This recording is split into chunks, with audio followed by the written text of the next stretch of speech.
नमस्कार विद्यार्थी मित्रो, इयत्ता 5वीच्या ऑनलाईन शिक्षण प्रणालीमध्ये सर्वच विद्यार्थ्यांचं पुनश्च एक वेळ हार्दिक स्वागत।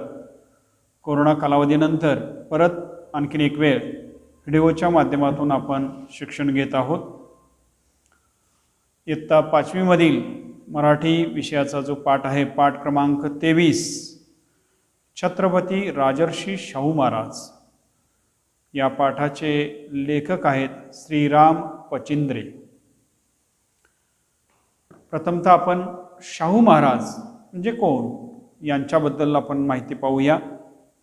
शाहू भोसले जून 1874 ला 26 जून 1874 ला या छत्रपती राजर्षी शाहू महाराजांचा जन्म झालेला आहे। छत्रपती शाहू महाराज, राजर्षी शाहू महाराज, कोल्हापूरचे शाहू व चौथे शाहू या नावानं ते प्रसिद्ध होते। हे एक भारतीय समाज सुधारक व कोल्हापूर संस्थानचे छत्रपती होते। बघा, प्रामुख्याने ते समाज सुधारक, त्याचप्रमाणे कोल्हापूर संस्थानाचे छत्रपती म्हणून त्यांचं नाव लौकिक आहे। इसवी सन 1884 ते 1922 या दरम्यान त्यांनी राज्यकारभार केलेला आहे।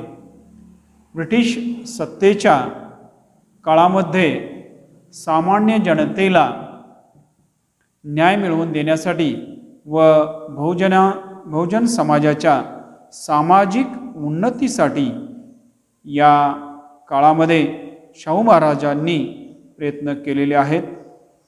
सामाजिक परिवर्तनाला गती प्राप्त करून दिलेली आहे। सनातनी वर्गाच्या विरोधाला न जुमानता त्यांनी दलित अर्थात अस्पृश्य व मागासवर्गीय समाजाच्या विकासासाठी व महत्त्वाची भूमिका बजावलेली आहे। महाराजांनी छत्रपती शाहू महाराजांना राजर्षी ही पदवी कानपूरच्या उर्मी समाजानं दिलेली आहे। कानपूर या ठिकाणी असणारा जो उर्मी समाज आहे, या उर्मी समाजानं काय केलेलं आहे तर त्यांना राजर्षी ही पदवी बहाल केलेली आहे।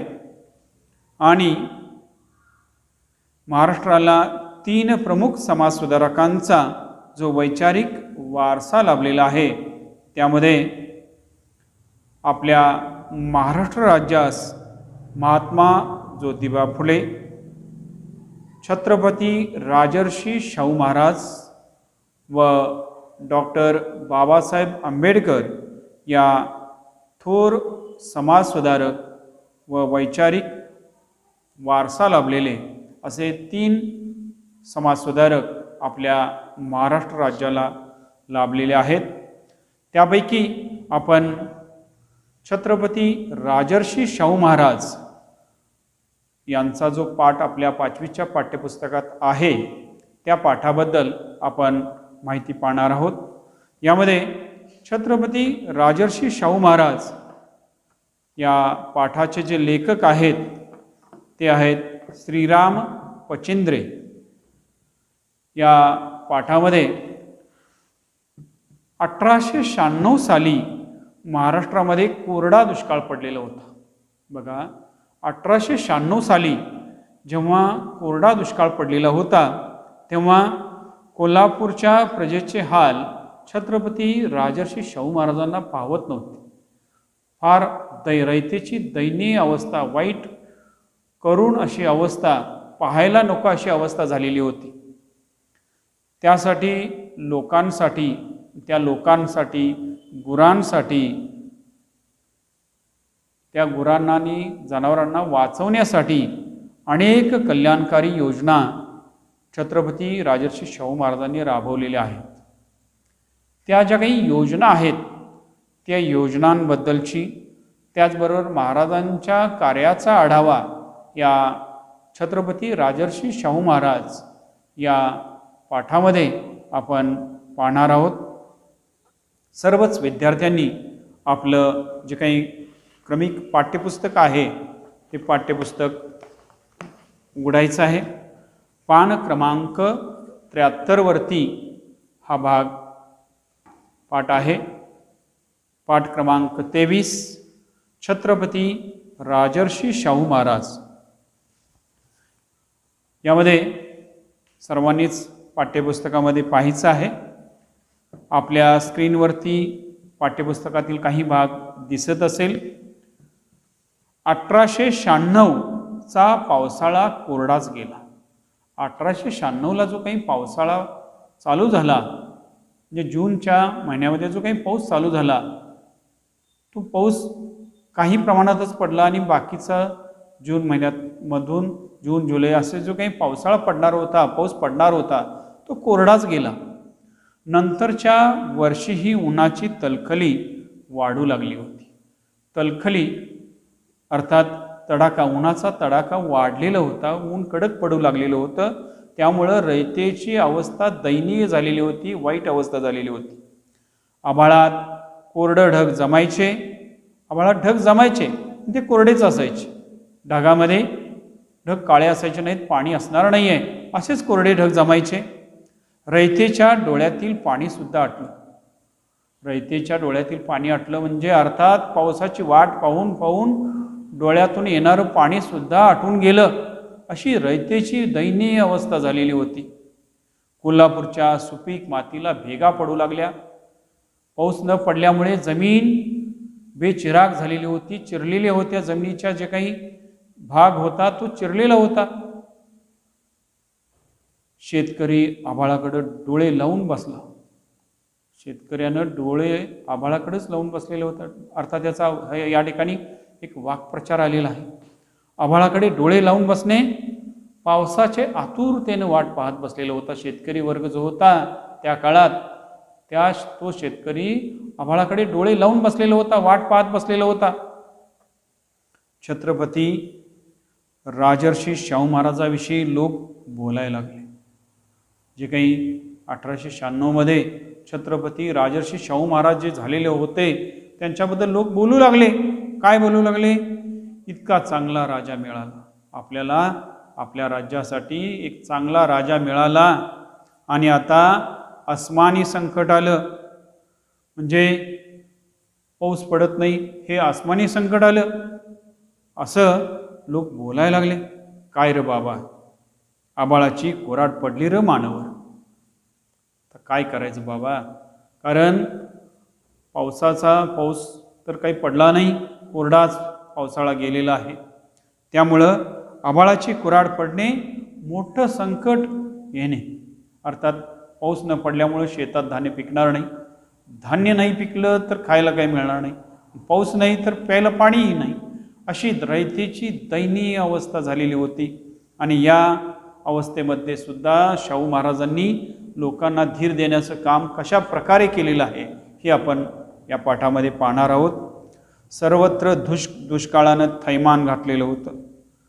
थैमान घालणे, उच्छाद मांडणे, सर्वत्र पाऊस नाहीच, दुष्काळ पडलेला होता. लोकांना प्यायला पाणी नाही, खायला अन्न नाही, अशी रयतेची दयनीय अवस्था झालेली होती. जनावरं उपाशी पडली, जनावरांना चारा पण नाही आहे. त्यामुळे जनावरांना चारा नाही, शेतात धान्य नाही, खायला अन्न नाही, प्यायला पाणी नाही, अशी रयतेची वाईट अवस्था झालेली आहे. बळीराजाचं काळीज दगडाचं झालं. या ठिकाणी बघा, काळीज दगडाचं होणे अर्थात मन घट्ट करणे. शेतकरी वर्ग मन घट्ट करून जगू लागला. असं तरी आपण जगलंच पाहिजे असं शेतकरी वर्ग मनात विचार येऊ लागला. गाव पांढरी सोडून माणसं जगायला दूर चालली. गाव पांढरी ज्या ठिकाणी मूळ गावात ज्या राहत होते ते गावं सोडून लोक दूरच्या गावाकडे निघून जाऊ लागले, दुसऱ्या गावामध्ये राहायला जाऊ लागले. गोरगरीब करपून जायला लागले. गोरगरीब जे काही हातावरचं स्पोट काम केल्यानंतरच त्याला खायला मिळणार अशी जी काही जनता होती, रयत होती, त्यांना काय झालं, खायला अन्न मिळेना. आणि त्यामुळं गावं सोडून दुसऱ्या गावामध्ये, दूरच्या गावामध्ये लोक जगण्यासाठी जाऊ लागले. गावच्या गावं ओस पडायला लागली. ओस पडणे अर्थात भागास होणे, उजाड होणे. गावामध्ये एकही माणूस नाही, चिटपाखरू सुद्धा दिसत नव्हतं, कारण खायला अन्न नाही, प्यायला पाणी नाही, अशी दयनीय वाईट अशी अवस्था झालेली होती. त्यामुळे लोक गावं सोडून दुसऱ्या गावामध्ये जगण्यासाठी जात होते. शाहू महाराजांचा जीव वर खाली व्हायला लागला. जीव वर खाली होणे अर्थात काळजी वाटली. शाहू महाराजांना रयतेची ही दयनीय अवस्था, वाईट अवस्था पाहून काळजी वाटू लागली. रयते जगवायचं कसं, अशी शाहू महाराजांना काळजी वाटू लागली. त्यांनी दिवाण बहादूर रघुनाथराव सबनीसांना व निवडक अधिकाऱ्यांना बोलावलं. शाहू महाराजांनी काय केलं तर रघुनाथराव सबनीस व असे काही निवडक अधिकारी घेऊन त्या सर्वांना एकत्र बोलावलं. घोड्यावरून दौरा सुरू झाला. दौरा म्हणजेच अर्थात नियोजनबद्ध अशी प्रवास चालू केला. शाहू महाराजांनी प्रवास करायला सुरुवात केली की राज्यातील जी काही जनता आहे त्या जनतेची जी काही अवस्था आहे ती प्रत्यक्ष डोळ्यानं पाहायचं म्हणून शाहू महाराज काही निवडक सरदारासह दौऱ्यावर निघाले. घोड्यावरून दौरा सुरू झाला. थंडीचे दिवस, आत्ता जसे थंडीचे दिवस आहेत त्याप्रमाणेच त्या काळात सुद्धा थंडीचे दिवस होते. बोचऱ्या थंडीची जाणीव, बोचरी म्हणजे टोचणारी थंडी, थंडी कडाक्याची होती. बोचऱ्या थंडीची जाणीव घोड्यावरून काही होत नव्हती. घोड्यावर बसल्यामुळं थंडी काही वाजत नव्हती तेवढी, परंतु फाटकं तुटकं पांघरून रानोमाळ फिरणाऱ्या गरीब रयतेची अवस्था महाराजांना कळत होती. अंगावरती घालण्यासाठी कपडे सुद्धा व्यवस्थित नव्हते. असे फाटके तुटके कपडे घालून रयत जगत आहे. एक वेळचं खायला अन्न नाही, प्यायला पाणी नाही, अशी दयनीय अवस्था रयतेची पाहत शाहू महाराज सफर करत चाललेले होते.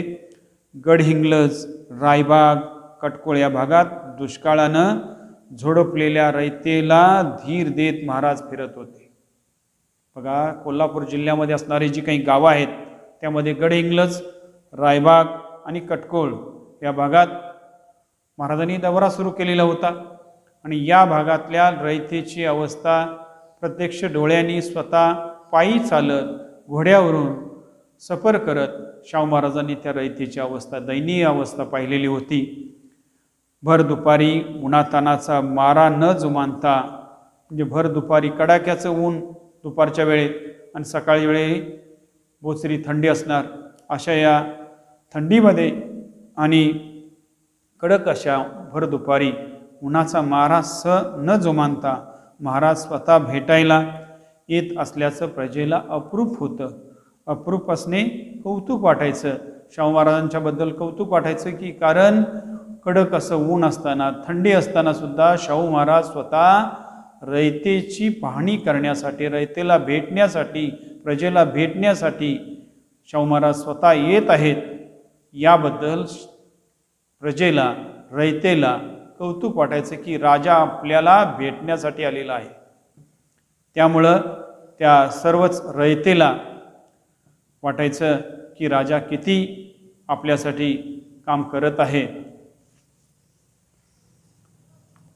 नवीन वर्षाच्या सुरुवातीला भुदरगड, पन्हाळा, शाहूवाडी या तालुक्यांचा दौरा सुरू झाला. कोल्हापूर जिल्ह्यातीलच हे तालुके आहेत. या तालुक्यांचाही दौरा नवीन वर्षाच्या सुरुवातीला शाहूराजांनी परत चालू केला. हिरवीगार रानं उन्हानं करपून गेली होती. हिरवीगार जी रानं आहेत ती कडक असं ऊन पडल्यामुळं आणि पाऊस नसल्यामुळं शेतातील जी काही हिरवीगार शेती जी होती ती करपून गेलेली होती. महाराज रानामाळानं पायी जात होते. शेतामध्ये जात असत त्यावेळेला पायी चालत असत. झोपडी जाऊन विचारपूस करत होते, चौकशी करत होते. विचारपूस म्हणजेच चौकशी करत होते. आणि महाराजांच्या कानावर प्रजेचं गाराणं येत होतं. प्रजेचं गाऱ्हाणं म्हणजे प्रजेची जी काही तक्रार असेल, ज्या काही अडचणी असतील, त्या रयतेच्या ज्या काही अडचणी आहेत त्या शाहू महाराजांच्या कानावरती येत होत्या. महाराजांनी व्यापाऱ्यांची बैठक बोलावली. ही सगळी माहिती घेतल्यानंतर, दौरा काढल्यानंतर राज्यामध्ये जेव्हा हे शाहू महाराज आले तेव्हा राज्यातील व्यापाऱ्यांना बोलावलं आणि बैठक घेतली. बंधूंनो, दुष्काळानं हाहाकार माजवलेला तुम्ही बघतच आहात. दुष्काळानं हाहाकार माजवलेला आहे. संपूर्ण दुष्काळ पडलेला आहे. रयतेला एक वेळचं खायला अन्न मिळेना, प्यायला पाणी नाही आहे. अशी दयनीय अवस्था तुम्ही सर्वजण पाहत आहात. मी स्वतः संस्थानात दौरा काढून प्रजेची दयनीय अवस्था पाहिलेली आहे. मी स्वतः म्हणजे शाहू महाराज आणि निवडक सरदारासह रघुनाथराव सबनीस व निवडक अधिकाऱ्यांच्यासह त्यांनी जी काही सफर केलेली होती, म्हणजे गडहिंग्लज, रायबाग, कटकोळ, भुदरगड, शाहूवाडी या व पन्हाळा या ठिकाणचा जो काही दौरा केलेला होता, या दौऱ्यामध्ये त्या ठिकाणच्या रयतेची दयनीय अवस्था शाहू महाराजांनी स्वतः डोळ्यांनी पाहिलेली होती. ही सर्व माहिती त्या व्यापाऱ्यांच्या बैठकीमध्ये शाहूराजांनी सांगितली.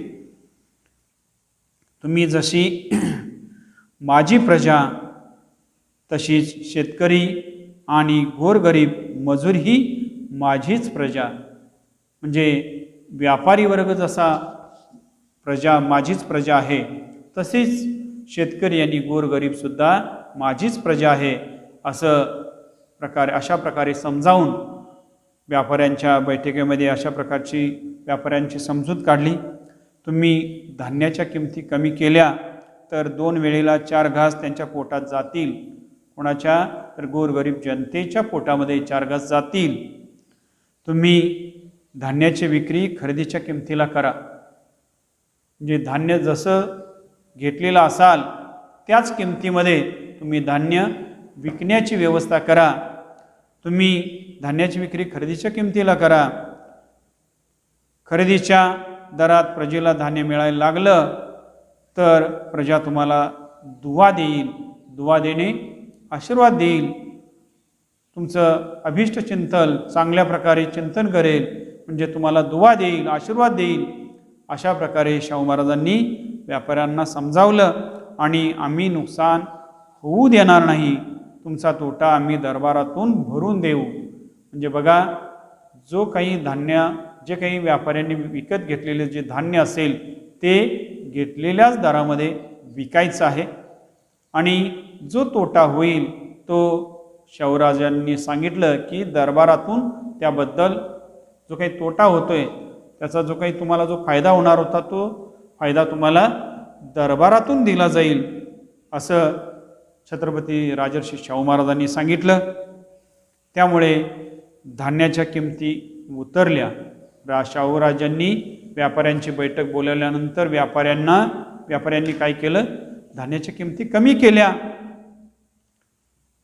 प्रजेला रास्त दरात धान्य घ्यायला थोडं तरी परवडायला लागलं. जे प्रजेला धान्य विकत घेणं शक्य झालं. त्यामुळं महाराजांच्या मार्गदर्शनाखाली काही व्यापाऱ्यांनी एकत्र येऊन थोडी पुंजी जमा केली, पैसे जमा केले. पुंजी म्हणजेच पैसे जमा केले व्यापाऱ्यांनी. आणि काय केलं? त्या रकमेतून एक स्वस्त धान्य दुकान सुरू केलं. आत्ताच्या आपल्या राज्यामध्ये जे काही स्वस्त धान्य दुकान आहे ही त्यावेळचीच शाहूराजांचीच कल्पना आहे. तिथून प्रजेला स्वस्त धान्य योग्य प्रमाणावर मिळायला लागलं. म्हणजे या स्वस्त धान्याच्या दुकानामधून संपूर्ण जनतेला, रयतेला कमी दरामध्ये धान्य मिळायला लागलं. शहरातल्या बाकीच्या व्यापाऱ्यावर या गोष्टीचा चांगला परिणाम झाला. शहरामध्ये असणारे जे काही व्यापारी वर्ग होता त्या व्यापारी वर्गावर चांगला परिणाम झाला. त्यांनीही फायदा न घेता, ना नफा ना तोटा या तत्वावर धान्य विकायला सुरुवात केली. ना फायदा न नफा ना तोटा या तत्वावरती व्यापाऱ्यांनी धान्य विकायला सुरुवात केली. महाराजांनी दरबारातून बिनव्याजी कर्ज म्हणजे बिनव्याजी जे काही पैसे घेतले असेल तेच पैसे परत करायचे, व्याज द्यायचे नाही, वाटायचा हुकूम दिला, बिनव्याजी कर्ज वाटायचा हुकूम दिला. व्यापारी कर्ज घेत त्यातून धान्याची खरेदी करत, ते धान्य विकत आणि रक्कम दरबारी जमा करत. म्हणजे कर्ज घ्यायचे, त्याचप्रमाणे धान्य विकत घ्यायचं आणि तेच धान्य विकायचं आणि जो काही जी रक्कम जमा होईल ती रक्कम परत राज्याच्या दरबारामध्ये किंवा राज्याच्या तिजोरीमध्ये आणून जमा करायची. अशी व्यापारी लोक करू लागले. अशी एक अवस्था तयार झाली. ते धान्य विकत आणि दरबारामध्ये पैसे जमा करत असत, अशी एक अवस्था तयार केलेली होती. त्यानंतर पाण्याचा प्रश्न ज्वलंतच होता. ज्वलंत म्हणजे धगधगता होता. सर्वांना पाण्याची गरज होती. प्यायला पाणी नसल्यामुळं पाण्याचाही प्रश्न ज्वलंत होता. महाराजांनी बघा, सर्वांनी पान नंबर 74 वरती पाहायचं आहे. तर महाराजांनी युद्ध पातळीवर हालचाली सुरू केल्या. युद्ध पातळीवर अर्थात ताबडतोब निर्णयाची अंमलबजावणी करावी अशा प्रकारची योजना शाहूराजांनी चालू केली. त्यामुळं विहिरीतला गाळ काढा, विहिरीमध्ये असणारा जो काही जी रेती आहे, जो गाळ आहे तो काढा, नदीकाठी विहिरी खोदा, दरबारातून लागेल तेवढा खर्च करा. महाराजांनी आदेश दिले. विहिरीतला गाळ काढा. त्याचप्रमाणे दरबारातून त्या गाळ काढण्यासाठी लागेल तेवढा पैसा दरबारातून घेऊन जा आणि विहिरीतला गाळ काढण्यासाठी महाराजांनी आदेश दिला. त्यांनी राज्यातल्या नदी नाल्यांची पाहणी सुरू केली. पाहणी म्हणजेच निरीक्षण करायला सुरुवात केली शाहूराजांनी आणि बांधकाम खात्यातल्या इंजिनियर्सना घेऊन आखणी करायच्या तयारीला लागले. बांधकाम खात्यामध्ये असणारे जे काही इंजिनियर्स असतात ते इंजिनियरांना घेऊन शाहूराजांनी काय केलं, पाहणी करायला, नदी नाल्याची पाहणी करायला सुरुवात केली. जिथं शक्य होतं तिथं नदी नाल्यावर बंधारे अर्थात आपण धरण बांधायला चालू केलेले आहेत. बंधारे घालून वाया जाणारं पाणी, जे व्यर्थ जाणारं, फुकट जाणारं जे काही पाणी आहे ती पाणी अडवायची योजना राबवण्यात आली. पाणी अडवण्याची योजना राबवण्यात आली. बंधारे घालण्यात आले. नवे तलाव कुठे बांधता येतील, नवे तलाव पण कुठं बांधता येतील. नंतर याची पाहणी झाली. वडगाव, शिरोळ, रुकडी या गावात नवे तलाव बांधून लोकांना पाणी द्यायला सुरुवात केली. बघा, वडगाव, कोल्हापूर जिल्ह्यामध्ये असणारं वडगाव, शिरोळ आणि रुकडी या जिल्ह्यामध्ये तलाव बांधून रयतेला पाणी देण्याची योजना शाहूराजांच्या काळात झालेली आहे. आणि अशी ही योजना त्या काळात शाहूराजांनी राबवली. त्यामुळंच त्या काळातली जी काही रयत होती, जनता होती, त्या जनतेला प्यायला पाणी, पोटभर पाणी मिळालं, खायला अन्न मिळालं. 1896च्या दुष्काळामध्ये रयत चांगल्या प्रकारे रयतेची सेवा करण्याचं कार्य शाहूराजांनी केलेलं आहे. त्यानंतर पुढचा भाग पहा. विहिरीचा गाळ काढून त्यांची खोली, रुंदी वाढवल्यामुळे तिथं पाणी साठायला लागलं. विहिरीमधील गाळ काढल्यामुळं त्या विहिरीमध्ये पाणी साठायला लागलं. प्रजेची गरजेपुरत्या पाण्याची सोय झाली. प्रजेला, रयतेला जेवढं आवश्यक होतं, प्यायला जे पाणी आवश्यक होतं त्या पाण्याची गरज तर तात्पुरत्या स्वरूपात तर भागलेली होती. प्रजेच्या गरजेपुरत्या पाण्याची सोय झालेली होती. शेतकऱ्यांची जित्राब उपासपोटी मरू लागली. जित्राब म्हणजेच जनावरं, जी काही शेतकऱ्याची जनावरं होती ही जनावरं उपासपोटी मरू लागली होती. महाराजांनी जनावरांच्या छावण्या उभ्या करून जनावरं आणली, त्यांना वैरण, दाना, गोटा देऊ लागली. महाराजांनी काय केलं, तर त्या जनावरांच्यासाठी छावण्या उभा केल्या. राज्यानं उभारलेल्या सरकारी थट्टीत म्हणजेच गुरे बांधण्याची जी काही जागा होती, या जागेमध्ये सर्व जनतेनं रयतेनं आपली जनावरं आणून सोडली. गरिबांची शेतकऱ्यांची जित्रावं जगली. या थट्टीमध्ये सर्वच शेतकऱ्यांची गोरगरीब जनतेची जी काही जनावरं होती ती जगू लागली. संस्थानच्या मालकीच्या जंगलात गुरं चरायला मोकळीक देण्यात आली.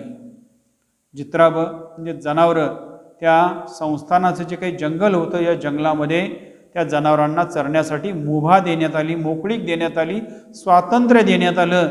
त्यामुळं गोरगरीब जनतेची, रयतेची, शेतकऱ्यांची जनावरं त्या संस्थानाच्या जंगलामध्ये चरून आपली उपजीविका भागवू लागले. महाराजांनी हुकूम दिला, शाहू महाराजांनी हुकूम केला, सगळा खजिना रिकामा करा.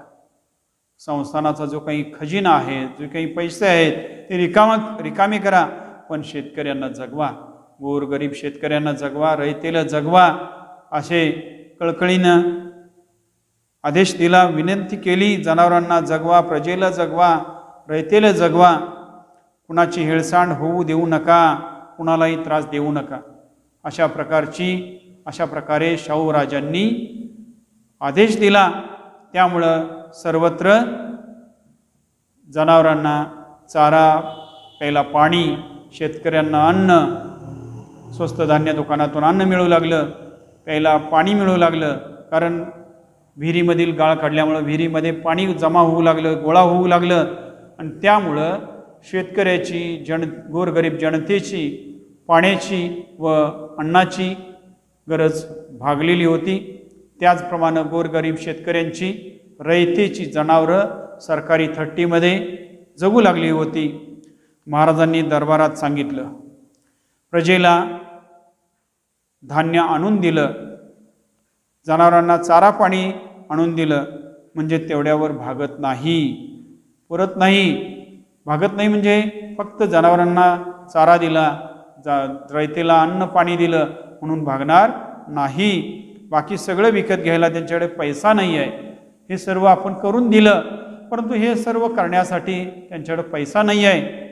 त्यांना पैसा देण्यासाठी कामं काढायची, म्हणजे त्या जनतेला, गोरगरीब शेतकऱ्याला व जनतेला काय करा, काम द्या. रोजगार हमी योजना राबवायची. रोजगार हमी योजना म्हणजे सर्वांना रोजंदारीवर काम देण्याची हमी देणारी सरकारी योजना, म्हणजे रोजगार हमी योजना राबवायला सुरुवात केली. आपल्याकडे रस्ते चांगले नाहीत, शाहूराजांनी दौरा केलेलाच होता, त्यामुळं आपल्याकडे राज्यामध्ये रस्ते चांगले नाहीत हे त्यांनी पाहिलेच होतं. मग रस्ते चांगले नाही आहेत, ते रस्ते चांगले करा, हे करून घ्या. ब्रिटिश हद्दीत सुद्धा रस्त्याची कामं काढा.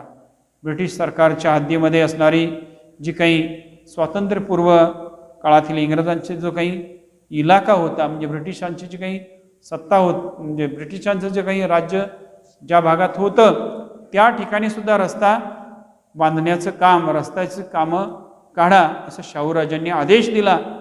भराभर चक्र फिरली, म्हणजे त्वरित कार्यवाही करावी अशा प्रकारची योजना चालू झाली. त्वरित परिस्थिती बदलणे अशाबाबतचा आदेश शाहूराजांनी दिला. महाराज स्वतः फिरत होते. रस्त्याची कामं होऊ लागली, जे राज्यामध्ये जे काही रस्ते नाहीत त्या ठिकाणी रस्ते होऊ लागले. गरीब रयतेच्या हातात 4 पैसे पडू लागले. गरीब जनतेच्या हातामध्ये 4 पैसे पडू लागले. महाराजांनी आणखीन एक गोष्ट हेरली होती. महाराजांनी आणखीन एक गोष्ट हेरली होती. कोणती? तर रस्त्याच्या कामावर बायका येतात. रस्त्याच्या कामं करण्यासाठी ज्या काही स्त्रिया येतात त्या कामात असतात, तेव्हा त्यांची चिल्ली पिल्ली म्हणजेच पोरबाळ जी काही लहान लहान मुलं आहेत ती काय करतात, झाडाखाली आणि इकडे तिकडे फिरत असतात. झाडाखाली इतरत्र फिरत असतात आणि त्या लहान लहान पिलांना, चिल्ल्या पिल्ल्यांना अर्थात पोराबाळांना उपाशी राहत असतात, रडत असतात. आणि त्यांच्याकडे कोण बघत नाही, म्हणजेच बाया कामामध्ये असतात, त्यामुळं मुलं इतरत्र फिरत असतात, रडत असतात, ओरडत असतात. म्हणून त्यांनी दरबाराला हुकूम दिला, दरबारामध्ये हुकूम दिला, आजच्या आज छावण्या उघडा. त्या ठिकाणी रस्त्याच्या कामाच्या ठिकाणी छावण्या उघडा, आया नेमा, त्या लहान मुलांची देखभाल करण्यासाठी आया नेमा आणि त्या पोराबाळांची व्यवस्था करा. त्या पोराबाळांना जीव खाऊ घाला आणि प्रत्येक कामावर ही व्यवस्था करा. प्रत्येक कामावरती अशा प्रकारची चोख व्यवस्था व्हायला हवी, अशा प्रकारचा आदेश छत्रपती राजर्षी शाहू महाराजांनी दरबारामध्ये काढला. त्यामुळं महाराजांच्या हुकमानं रोजगार हमीच्या प्रत्येक ठिकाणी शिशु संगोपन गृह, महाराजांच्या आदेशामुळं सर्वत्र शिशु संगोपन गृह अर्थात लहान बाळांचे लालन पोषण करण्यासाठी कामाच्या जागेजवळ असलेले सरकारी घर अर्थात आता आपण म्हणतो शिशु संगोपन गृह, या शिशु संगोपन गृहाची बांधणी करून त्या ठिकाणी त्या लहान चिल्ल्यापिल्ल्यांची पोराबाळांची देखभाल करण्यासाठी आया नेमण्यात आल्या. बाया बापड्यांची करपणारी माया सावलीत विसावली. बघा, माया अर्थात ममता, प्रेम, जिव्हाळा, या लहान मुलांच्या बद्दल असणारे जो काही जिव्हाळा प्रेम होता तो त्या ठिकाणी सावलीत विसावला, सावलीत विश्रांती घेऊ लागला. म्हणजेच ती लहान मुलं त्या सावलीमध्ये आया नेमल्यामुळं ती लहान मुलं जीव खाऊ घातल्यानंतर थोडीफार विश्रांती घेऊ लागली. अशा प्रकारे छत्रपती राजर्षी शाहू महाराजांनी 1896चा जो काही दुष्काळ पडला, कोरडा दुष्काळ पडला, त्यामध्ये कोल्हापूरच्या प्रजेची, जनतेची, रयतेची जी काही दयनीय अवस्था झालेली होती, या दयनीय अवस्था पाहत नव्हती. त्यासाठी शाहूराजांनी विविध प्रकारच्या योजना राबवल्या. त्या आपण पाठ क्रमांक 23मध्ये छत्रपती राजर्षी शाहू महाराजांच्या पाठामध्ये आपण पाहिलेले आहेत. आणखीन या पाठावरचा स्वाध्याय आपण पुढील तासाला पाहूया. या पाठाबद्दल काही शंका असतील तर विषय अध्यापकांशी संपर्क साधायचा आहे. धन्यवाद.